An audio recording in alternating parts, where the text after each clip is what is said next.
సమయాన్ని బట్టి దేవుని ఎంతగానో స్తుతిస్తున్నాను. ఆయన నామానికి మహిమ కలుగునుగాక. ప్రభు మీ కుటుంబాన్ని దీవించి ఆశీర్వదించునుగాక. లైవ్ ద్వారా మరొకసారి మీతో కలిసి దేవుని నామాన్ని స్తుతించడానికి దేవుడిచ్చిన ఈ మంచి సమయాన్ని బట్టి ఎంతగానో దేవుని స్తుతిస్తున్నాను. అందరూ బాగున్నారండి? ప్రభు మిమ్మల్ని మీ కుటుంబాన్ని సమృద్ధిగా దీవించి ఆశీర్వదించునుగాక. దయచేసి కళ్ళు మూసుకున్నట్లయితే ప్రార్థించి ముందుకెళ్దామండి. పరిశుద్ధుడైన తండ్రి, మీకు స్తోత్రాలయ్యా. ఉదయకాల సమయంలో, ఈ మధ్యాహ్న కాల సమయంలో నాయన మాకిచ్చిన ఈ మంచి అవకాశము, సమయానికై స్తోత్రాలు.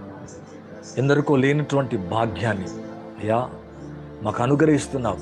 అవును, మా ఎదుట ఎంతోమంది మా కన్నుల ఎదుట మరణించటం, వ్యాధిగ్రస్తులుగా ఉండటం, బాధలు, శ్రమలు, ఇబ్బందులు ఉండటం మేము కన్నులార చూస్తున్నాము నాయన. సజీవంగా, ఆరోగ్యంగా మీరుంచి మమ్మల్ని నడిపిస్తున్నందుకు వందనాలు. మీరిచ్చిన ఆరోగ్యముకై స్తోత్రాలు, మీరిచ్చిన నెమ్మదికై స్తోత్రాలు. ఎవరైతే నాయన లైవ్ వీక్షిస్తూ అనారోగ్యముతో, నెమ్మది లేకుండా, ఆర్థిక సమస్యలు, కుటుంబ సమస్యలు, వారి వ్యక్తిగతంగా ఏ సమస్యలతో అయితే బాధపడుతున్నారో ప్రభా, వారి సమస్యలన్నీ తొలగించండి. మరి చీకటి హృదయాన్ని నెమ్మది కలగచ్చేయండి. శాంతి సమాధానముతో నింపండి. ఈ వెలుగును అనుగ్రహించమని వేడుకుంటున్నాం. మీ రక్తముతో మమ్మల్ని అందరినీ కూడా శుద్ధీకరించండి. మరొకసారి మీ ఆత్మచేత మమ్మల్ని అందరినీ తాకండి. రోగులైన వారిని స్వస్థపరచండి. బలహీనులకు నాయన మీ చేయూతను దయచేయండి. అనారోగ్యంతో బాధపడుతున్న వారిని ఇప్పుడే నజరేయుడగు యేసు క్రీస్తు నామములో స్వస్థపరచండి. ప్రతి దిగులు, ప్రతి చింత, ఒంటరితనము నాయన, ఆర్థిక సమస్యలు, కుటుంబ సమస్యలు, అయ్యా అనారోగ్య సమస్యలు, మంచం మీద అయ్యా బాధపడుతూ ఎవరైతే వేదన చెందుతున్నారో ప్రభా, ఈ ప్రవచన సందేశము ద్వారా వారి జీవితాల్లో బలమైన మీ కార్యములు జరిగించండి. మరి కన్నీరంతా తుడవండి ప్రభా. ఏదైతే వారి జీవితంలో తండ్రి పోరాడుతున్నారో, సమస్యలోంచి బయటికి రాలేకపోతున్నారో, మీ ఆత్మ శక్తి ద్వారా, ఈ బలమైన మీ అభిషేకము ద్వారా ఇప్పుడే యేసు క్రీస్తు నామములో వారి సమస్యలకెళ్ళి బయటకు వచ్చునుగాక. యేసు క్రీస్తు నామములో మరి దుఃఖము తొలగిపోనుగాక. ప్రతి ఆర్థిక సమస్య నజరేయుడగు యేసు క్రీస్తు నామములో తొలగింపబడునుగాక. ఫైనాన్షియల్గా బ్రేక్ త్రూ అవునుగాక. అద్భుతాలు రుచించుదురుగాక. నామములు తండ్రి అలా చేస్తున్నందుకు వందనాలు. గడ్డలు యేసు నామములో కరిగిపోనుగాక. కంతులు యేసు నామములో కరిగిపోనుగాక. వివాహ సమస్యలు, కుటుంబ సమస్యలు ఏదైతే వారు ఎదుర్కొంటున్నారో, నెమ్మది లేకుండా వారి జీవితంలో అనేక దినాల నుంచి ఏ సమస్య అయితే పోరాడుతున్నాయినా దాంట్లోంచి బయటికి రాలేకపోతున్నారో, యేసు నామములో ప్రవచిస్తున్న నజరేయుడగు యేసు క్రీస్తు నామములో వారి సమస్యలకెళ్ళి ఇప్పుడే బయటికి వచ్చునుగాక. అద్భుతాలు జరుగునుగాక. మీ నెమ్మది దయచేయండి. శాంతి సమాధానంతో నింపి నడిపించమని ప్రవచనాత్మకంగా మాట్లాడుతుండగా, అభిషేకంలోంచి మాట్లాడుతుండగా ప్రతి వారి మీద అభిషేకం కుమ్మరించబడుగాక. దేవుని శక్తి చేత తాకబడుగాక. దేవుని అగ్ని చేత తాకబడుగాక. ప్రతి కట్లు, ప్రతి ఏదైతే బాధ సమస్య ఉందో యేసు నామములో ఇప్పటికిప్పుడే విడుదలవునుగాక. విడుదలవునుగాక. యేసు నామములో డెలివరెన్స్ ని ప్రకటిస్తున్నాం. నజరేయుడగు యేసు క్రీస్తు నామములో వారి జీవితంలో ఉన్న ప్రతి సమస్య తొలగి నెమ్మది కలుగునుగాక. థ్యాంక్ యూ నాయనా. మీరు అలా జరిగిస్తున్నందుకు వందనాలు. ప్రతి వారిని తాకుతున్నందుకు స్తోత్రాలు. మీరు ముడుతున్నందుకు వందనాలు. బలమైన కార్యాలు మీరు జరిగిస్తూ మహిమను, ఘనతను మీరు పొందుతున్నందుకు సమస్త మహిమ, ఘనత, ప్రభావాలు మీకు చెల్లిస్తూ యేసు క్రీస్తు నామములో అడిగి వేడుకుంటున్నాను తండ్రి. ఆమేన్ అండి, ఆమేన్. థ్యాంక్ యూ అండి. మరి అనేక దినాల తర్వాత మరలా ఈ విధంగా మరి లైవ్లోకి రావడానికి ప్రభు నాకు ఎంతగానో సాయం చేశాడు. అలాగే మా పరిచర్య హైదరాబాద్ ప్రాంతములో మల్కాజ్గిరి, మల్లికార్జున్ నగర్, మరి బెత్లహేం స్కూల్లో మరి 9 గంటల నుంచి 10:30 వరకు, 11 గంటల వరకు మరి ఆరాధనలు జరుగుతున్నాయి. దయచేసి మిమ్మల్ని అందరినీ ప్రేమతో ఆహ్వానిస్తున్నాం. ఒకవేళ హైదరాబాద్ ప్రాంతానికి మీరు సమీపంలో ఉంటే ఆరాధనలకు మిమ్మల్ని అందరినీ ప్రేమతో ఆహ్వానిస్తున్నాం. ప్రభు మిమ్మల్ని, మీ కుటుంబాల్ని దేవుడు దీవించి ఆశీర్వదించునుగాక. మీ కుటుంబాల్లో నెమ్మది సమాధానము కలగచేయునుగాక. ఎవరైతే రోగులై ఉన్నారో, ఎవరి జీవితంలో అయితే సమాధానం లేకుండా, నెమ్మది లేకుండా బాధించబడుతున్నారో, మీ అందరి జీవితంలో దేవుడు తన శాంతిని సమాధానముతో నింపి నడిపించి ఆశీర్వదించునుగాక. మంచిదండి, మరి ఆలస్యం చేయకుండా నా టాపిక్లోకి వెళుతున్నాను. అలాగే మీ ప్రేయర్ రిక్వెస్ట్ మాకు తెలియచేయచ్చు. మీకు ప్రాబ్లం, మీకు సమస్య, మీ కష్టం, ఒకవేళ తర్వాత ఈ లైవ్ అనంతరం కూడా మరి మాతో కూడా కలిసి మరి మీరు మీ సమస్యను పంచుకోవచ్చు. మేమందరం కూడా ఉదయకాలం 3 to 5 o'clock ప్రార్థించే సమయంలో మేమందరం మీ కొరకు ప్రార్థిస్తాం. అలాగే 12 o'clock ఎవ్రీ డే, ప్రతిరోజు కూడా సోమ, మంగళ, బుధ, గురు, శుక్రవారం మరి జరిగే మరి 12 గంటల సమయంలో మరి కాన్ఫరెన్స్ కాల్ జరుగుతుంది. దాంట్లోకి మిమ్మల్ని ప్రేమతో ఆహ్వానిస్తున్నాం. అలా వీలుగా ఉంటే, మీకు ఇష్టమవుతే రావచ్చు. చక్కటి దైవ సందేశాలు, ప్రవచనాత్మకమైన సందేశాలు వినవచ్చు. అలాగే ఎవ్రీ ఫ్రైడే 10 o'clock టు మరి 2 o'clock వరకు జరిగే నైట్ టైం ప్రేయర్లో, అది కూడా కాన్ఫరెన్స్ కాలే, దాంట్లో కూడా మిమ్మల్ని ప్రేమతో ఆహ్వానిస్తున్నాం. మరి మీ కుటుంబాల కొరకు, మీ ఇంటి వారి కొరకు, మీ జీవితం కొరకు, మీరు ఎదుర్కొంటున్న ఏ సమస్య అయితే మీరు బాధపడుతున్నారో ఆ సమస్యలన్నీ మీ నుంచి తొలగి మీకు నెమ్మది, సమాధానం కలుగును గాక. దేవుడి మిమ్మల్ని అన్ని విషయాలు కూడా దీవించి ఆశీర్వదించును గాక. మంచిది, మరి నా వాక్య సందేశంలోకి వెళ్తున్నాను. ప్రతి సమస్యకు పరిష్కారం ఉంది. చాలాసార్లు మన జీవితంలో సమస్యల్ని బట్టి, పరిస్థితులను బట్టి, కష్టాలని బట్టి ఇక ఈ సమస్యకు, ఈ కష్టానికి పరిష్కారము లేదేమో, అంటే సొల్యూషన్ లేదేమో, అంటే ఈ సమస్యగా తీరదేమో, ఈ సమస్య పోదేమో అన్నట్టుగా అనేకసార్లు మనం బాధపడతాం, కలవరపడతాం. అది ఏదైనా కావచ్చు. ఈ భూమి మీద ఉన్న ప్రతి సమస్యకు ఒక సొల్యూషన్ ఉంది. మరలా అంటున్నా, నువ్వు ఎదుర్కొనే ఏ సమస్య అయినా, అయ్యా ఈ వ్యాధయ్యా, ఈ యొక్క బాధయ్యా, ఈ కష్టం లేదా ఈ నష్టం, ఈ విధంగా చెప్పుకుంటూ పోతే అనేక సమస్యలు, కొన్ని పరిస్థితులు చూసినప్పుడు అవి తలెత్తినప్పుడు మనకు అనిపిస్తుంది కదా, దాంట్లో మనకి ఎటువంటి సొల్యూషన్ కనబడదేమో, రాదేమో, అది ఎప్పుడు అలాగే మిగిలి ఉంటుందేమో అన్నట్టుగా మనకు అనిపిస్తుంది. కానీ దేవుణ్ణి విశ్వసించే మీ జీవితంలో, ప్రభువుని నమ్ముకున్న మీ జీవితంలో తప్పక మీ సమస్యకు ఒక పరిష్కారాన్ని దేవుడు తప్పక కలగ చేస్తాడు. అది పేదరికం కావచ్చు, అప్పు కావచ్చు, ఆర్థిక సమస్యలు కావచ్చు, లేదా వ్యక్తిగతంగా అనారోగ్య సమస్యలు, లేదా అనేక తరాల నుంచి మీ జీవితంలో శాపము, పాపము, బలహీనత మిమ్మల్ని వెంటాడుతూ ఉండవచ్చు. ఏదేమైనా కానీ ప్రతి సమస్యలో మనం దిగులు చెందాల్సిన అవసరం లేదు, మనం బాధపడాల్సిన అవసరం లేదు.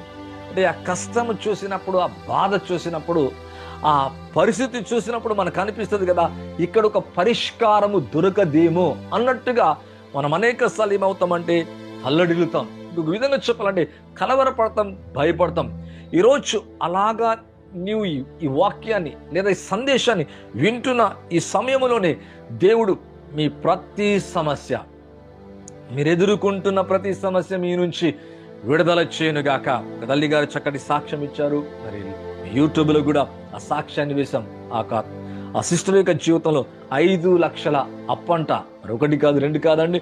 మరి ఆ అప్పు ఒకవేళ అలాగే ఉంటే మరొచ్చే సంవత్సరానికి ఆ అప్పులో ఉండి అంటే కొంత నష్టం కలిగింది. మరి పంట వేసుకున్నప్పుడు అంత వారికి రాలే, ఆ 5 లక్షలు అప్పు అయిపోతాయేమో, అప్పు మిగిలిపోతుందేమో అని వాళ్ళు చాలా బాధపడుతున్నారు. అటువంటి సమయంలో నేను దేవుని ఆత్మ ద్వారా కొన్ని దినాల నుంచి ఫైనాన్షియల్ బ్రేక్ త్రూ మీద మాట్లాడుతున్నాను. ఆర్థికమైన అభివృద్ధి, ఆర్థిక సమృద్ధిలోకి ఎలా రావాలా, ఆర్థికమైన విడుదల ఎలా పొందాలా, వీటి విషయాలు చెప్తూ మధ్యాహ్న కాల సమయంలో వాక్యాన్ని తరచుగా వింటుంది. ప్రతిసారి అనుకుంటుందంట, ప్రభు తప్పక నేను దాదాపు 2-3 నెలల నుంచి విషయాలు బోధిస్తున్నాను అనుకుంటుంది. తప్పక ఈ ప్రవచన సందేశాన్ని నేను తీసుకుంటున్నాను, ఈ విషయాన్ని నమ్ముతున్నాను. దేవుడు తప్పక మాకు ఈ విషయంలో ఈ అప్పు లేకుండా లేదా ఈ తీరిపోయేలాగా దేవుడు సాయం చేస్తాడు. తన భర్తతో అన్నప్పుడు భర్త నమ్మలేకపోయాడు. ఖచ్చితంగా నేను అన్నగారి దగ్గర నుంచి వాక్యాన్ని వింటున్నా, బ్రదర్ గారి నుంచి వాక్యాన్ని వింటున్నా. దేవుడు తప్పక అది ప్రవచన సందేశం, ఈ యొక్క విషయంలో మనకు దేవుడు సాయం చేస్తాడు, ఈ అప్పు నుంచి విడుదల చేస్తాడు. అప్పు తీరుతుంది అన్నప్పుడల్లా లేదు, అప్పులో మిగిలిపోతాం మనం, అప్పు తీరదు అన్నట్టుగా బ్రదర్ గారు మాట్లాడుతున్నట్ట. ఈ సిస్టర్ విశ్వాసంతో వాక్యాన్ని వింటుంది కనుక ప్రతిసారి అమంటుంది కదా, లేదు దేవుడు కార్యం చేస్తాడు, అద్భుతము చేస్తాడు. నిజమే, కొన్ని దినాల క్రితం మరి 1 వారం క్రితం చక్కటి ఆ సహోదరి సాక్ష్యం ఇస్తుంది. దేవుడు మా జీవితంలో గొప్ప కార్యము చేశాడు. 5 లక్షల అప్పు దేవుడు అద్భుతంగా తీర్చేశాడు. ఒకవేళ మిగలగొప్పినా కానీ నాకు తగలేదయ్యా, 5 లక్షల అప్పు తీరిపోయిందని ఆ తల్లి చక్కటి సాక్ష్యం ఇస్తుంది. అంటే ఒక సమస్యకు మనకి ఏమవుతుందంటే, ఆ సమస్యను చూసినప్పుడు పరిష్కారము దొరకదేమో అన్నట్టుగా మనము చింతిస్తాం. ఈ లైవ్ చూస్తున్న మీ జీవితంలో ప్రతి సమస్య, అవును, దేవుని రక్తము నుంచి మనకు విడుదల ఉంది. అది పాపమా? మరలా అంటున్నా, ఆయన పొందిన దెబ్బల చేత మనకు స్వస్థత. రోగా నుంచి, వ్యాధి నుంచి, భయాన్నించి, బలహీనత నుంచి, శాపాన్ని నుంచి, ఈ విధంగా చెప్పాలంటే నువ్వు ఎదుర్కొనే ఏ సమస్య అవుతుందో, ఏ సమస్య అయితే పరిష్కరించుకోలేకపోతున్నావో అధైర్యపడవద్దు. చూడండి, చాలా మందిని మనం చూస్తూ ఉంటాం, వాళ్ళ సమస్య తీరదేమో అంటే అధైర్యపడి మరి దిగులు చెంది చింతించి ఏమైపోతారంటే ఆత్మహత్య చేసుకుంటారు. అంటే ఇక జీవితంలో ఒక సొల్యూషన్ కనబడతలేదు. అంటే ఈ సమస్యకి పరిష్కారము లేదు.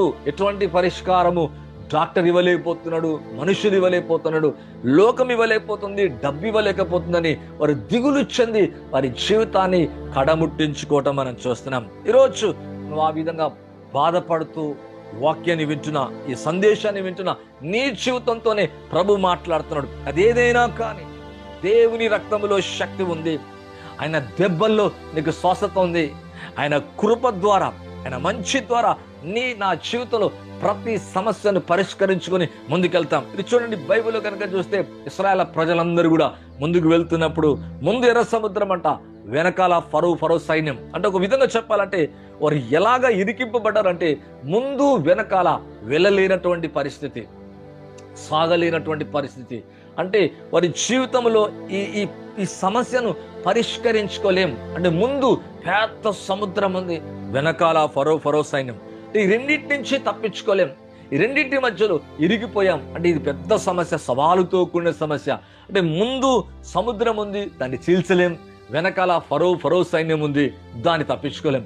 ఈ రెండింటి మధ్యలో ఇరికి వేదన పడుతున్న వారి జీవితంలో ఈజీగా, సులువుగా, ఇంకొక విధంగా చెప్పాలంటే వారి సమస్యను దేవుడు చాలా వారి చేతితోనే పరిష్కరింప చేసినట్లుగా చూస్తున్నాం. మోషే మొరపెట్టినప్పుడు మోషేతో అన్నాడు కదా, నాకేలో మొరపెడుతున్నాం, ఆ కర్రను ఎత్తిపట్టి సముద్రాన్ని కొట్టని చెప్పినట్లుగా చూస్తున్నాం.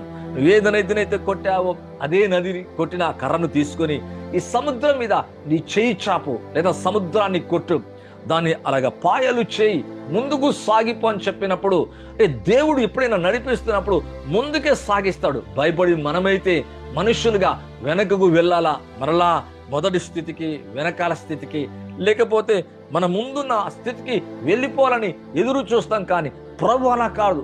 మన ముందు ఎన్ని వ్యతిరేకతలైనా, ఎన్ని సమస్యలైనా, ఎన్ని కష్టాలైనా, ఎన్ని అవరోధాలు, ఇటువంటి బిగ్ థింగ్స్, ఇంకో విధంగా చెప్పాలంటే ఎన్ని ఛాలెంజెస్ ఉన్నా మన ముందు వాటిని సునాయాసంగా దాటుకొని వెళ్ళేలాగా పరిష్కరించగలడు. మోషే యొక్క చేతిలో ఉన్న కర్ర దేవుని కర్ర, అన్ని సమస్యలను పరిష్కరిస్తుంది. ఈరోజు నీ జీవితంలో దేవుని కర్ర కంటే దేవుని వాక్యం చాలా గొప్పది. మరలా అంటున్నా, దేవుని అభిషేకం గొప్పది. దేవుని ఆత్మ ద్వారా ఈ విషయాన్ని మీకు తెలియజేస్తున్నాను. అంటే మీ జీవితంలో మీరు ఎదుర్కొనే ప్రతి సమస్య, అది ఫాల్ట్గా కావచ్చు, నీ మిస్టేక్ కావచ్చు, నీ తొందరపాటు కావచ్చు, లేదా నీవే చేయొచ్చు, లేదా నీ పిల్లలు, నీ కుటుంబం, లేదా నీ జీవితం, ఏదైనా కానీ, ఎటువంటిదైనా కానీ, అంటే నీ జీవితంలో నువ్వు ఎదుర్కొనే ప్రతి సమస్యకు ఒక పరిష్కారం ఉంది. కనుక దిగులు పడవలసిన అవసరం లేదు, బెదరవలసిన అవసరం లేదు, బాధ చెందాల్సిన అవసరం అసలే లేదు. కాబట్టి ఈ వాక్యాన్ని వింటున్నా, ఈ సందేశాన్ని వింటున్నా, మీ జీవితంలో ప్రతి సమస్యను పరిష్కరించుకోగలిగిన శక్తి యేసునామములో నీ మీదకి రాబోతుంది. దేవుని యొక్క అభిషేకం రాబోతుంది. అందుకే చూడండి, సంసోను చూడండి, సంసోను మీద దేవుని యొక్క ఆత్మ దిగి వచ్చినప్పుడల్లా, దేవుని యొక్క శక్తి లేదా దేవుని యొక్క ఆత్మ దిగి వచ్చినప్పుడల్లా తన ముందున్న సింహము లేదా బొబ్బరించు వచ్చే సింహానికి కానీ, ఏదైనా జంతువు కానీ ఒకవేళ వచ్చినప్పుడు తన చేతిలో ఏమీ లేకపోయినా, ఎటువంటిది ఆయుధము లేకపోయినా, మరి ఆ సింహాన్ని చీల్చిపడేసేవాడు. కారణం ఏంటంటే, అలా చేయడానికి కారణం ఏంటంటే, తన పైకి వచ్చే దేవుని ఆత్మ, తన మీదికి వచ్చిన దేవుని ఆత్మ సహాయము ద్వారా దేన్నైనా చీల్చివేసేవాడు, మేకను చీల్చినట్టుగా చీల్చివేసేవాడు. ఎంత అద్భుతమైన కార్యం అంటే తన ముందున్న సమస్య పరిష్కరించుకోలేనటువంటిది. ఒక విధంగా చెప్పాలంటే అది సింహం. అలాగే ఒకవేళ పాప బలహీనతలను కలిగి ఉండొచ్చు, వ్యాధిని కలిగి ఉండొచ్చు, భయాన్ని కలిగి ఉండొచ్చు, బలహీనతను, ఆర్థిక సమస్యలు, అప్పులు, నీ తలకు మించిపోయిన సమస్యలు అనేకం కనబడుతూ ఉండవచ్చు, ఎదుర్కొంటూ ఉండవచ్చు. వాటిని బట్టి అనేక సార్లు మనం ఏమవుతామంటే దిగులు చెందుతూ అంటాం, చింతిస్తూ అంటాం. అందుకే బైబిల్ అంటుంది, దేని గురించి చింతించొద్దు, మీ చింత యావత్తు ఆయన మీద వేయాలా. అవును, దేనికి భయపడాల్సిన అవసరం లేదు. ఈరోజు లైవ్ వీక్షిస్తున్న మీ జీవితంలో ప్రతి సమస్య మరలా అంటున్నా మీ నుంచి దూరం కాబోతుంది, మీ నుంచి వీడిపోతుంది. పరిష్కరించుకోలేనటువంటి సమస్య అంటూ ఏది కూడా దేవుని నుంచి ఏది లేదు. అంటే నీ నుంచి ఒకవేళ అసాధ్యం కావచ్చు, నీ వల్ల దాన్ని పరిష్కరించుకోలేకపోవచ్చు. కానీ దేవుని శక్తి ద్వారా, దేవుని ఆత్మ ద్వారా, దేవుని యొక్క వాక్యాన్ని బట్టి, ప్రార్థనా జీవితాన్ని బట్టి, అభిషేకాన్ని బట్టి, అంటే దేవుని ఆత్మ ద్వారా నువ్వు ఎదురు చూస్తూ ఉన్నట్లయితే దేవుడు అక్కడ దేవుని యొక్క ఆత్మను, అభిషేకాన్ని నీపై విడుదల చేసి ఈ సమస్యలన్నిటిని నుంచి దూరము చేయగలడు. ఓ ఎంత అద్భుతమైన కార్యం అండి. అవును, ఈ లైవ్ ద్వారా మీ అందరి జీవితంలో మీరు ఎదుర్కొంటున్న ప్రతి సమస్య మీ నుంచి పరిపూర్ణంగా విడుదలవునుగాక.